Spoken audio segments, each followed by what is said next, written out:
And is some of this being done in reaction to Stratford and Shaw? I mean, Shaw going in then? No, Shaw wasn't going. Shaw was just about to start, but Yeah, Stratford was so. going. I think so. I don't know if it was a reaction. I mean, I'm always ambivalent about Stratford. I went and made the pilgrimage for many, many years before I kind of got into theater.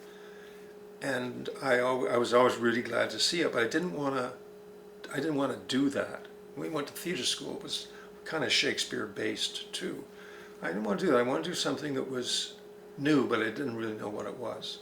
So that's why I think I was, in a way, I was copying. I think we were all provincials or colonials, and we're looking at the models from New York and the models from some from Europe, and certainly those from England, in music, in art, and in theater, and in film.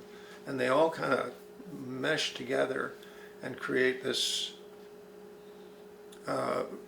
really a very new energy. You're asking, where Right, the energy yeah.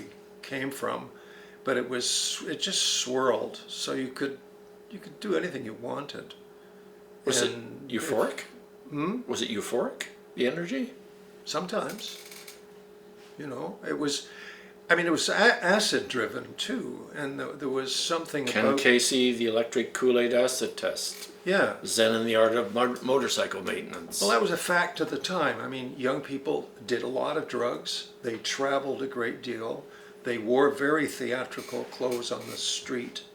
They had Masonic handshakes and peace, love, all that stuff. They hated the war, and that everything coalesced around hatred of the war. And a lot of the good theater of that time came out of a kind of anti-government, anti-war sentiment. And the ban the bomb movement started this is against nuclear Yeah, arsenals, started in the 1950s and was still going in kind the 1960s, of. Although the band right? of bombers were pretty old-fashioned by that Right. point.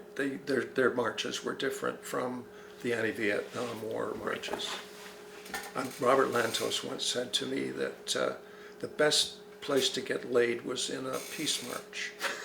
And I think that's probably true. I don't know firsthand experience of that. I've never been on a peace Robert march. would say that, yes. Yeah.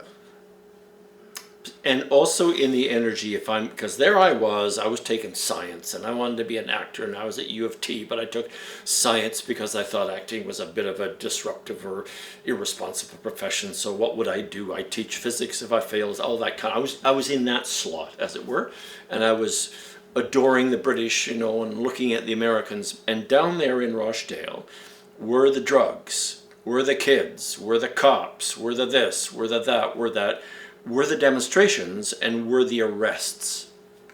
So I saw that energy as this kind of anti-authoritarian against artistic authoritarianism, let's call it that, the classical arts, against political authoritarianism, military authoritarianism.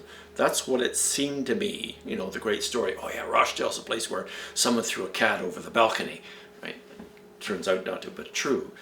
But Well, that probably sure. maybe I it want to was. see that first. But that was that role, Yorkville, all this turmoil of energy that had, from my little point of view, not only had these roots in Canadian things that I was very interested in, but was also reaching out and opposing an American imperial power in a country in Southeast Asia.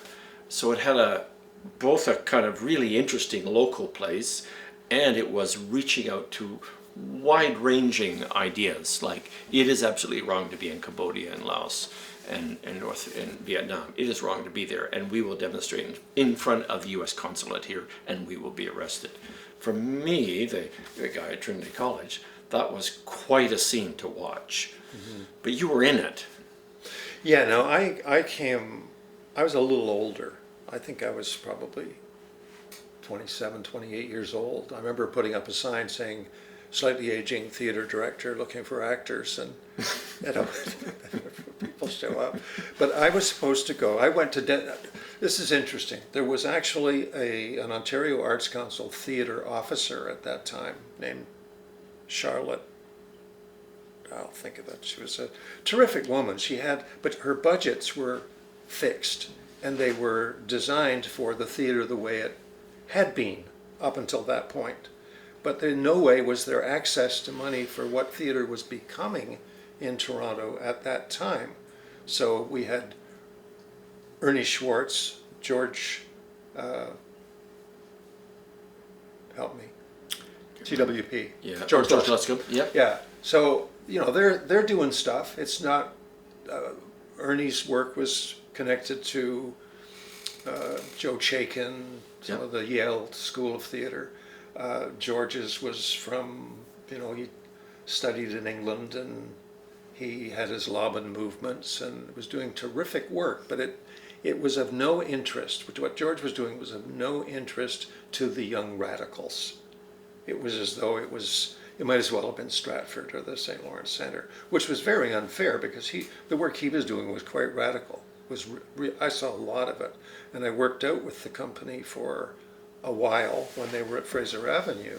Right. And I just thought, well, this isn't quite for me, but somehow that was there, and it was alternative. But it wasn't catching fire. Well, it wasn't. It had its own audience, and kind of like Tarragon for so many years. Tarragon was a very successful theater that had its own audience, and then a lot of other people just, no, it's a Rosedale theater, we don't have any interest in it, which was also extremely unfair, but you just get those kinds of ideas.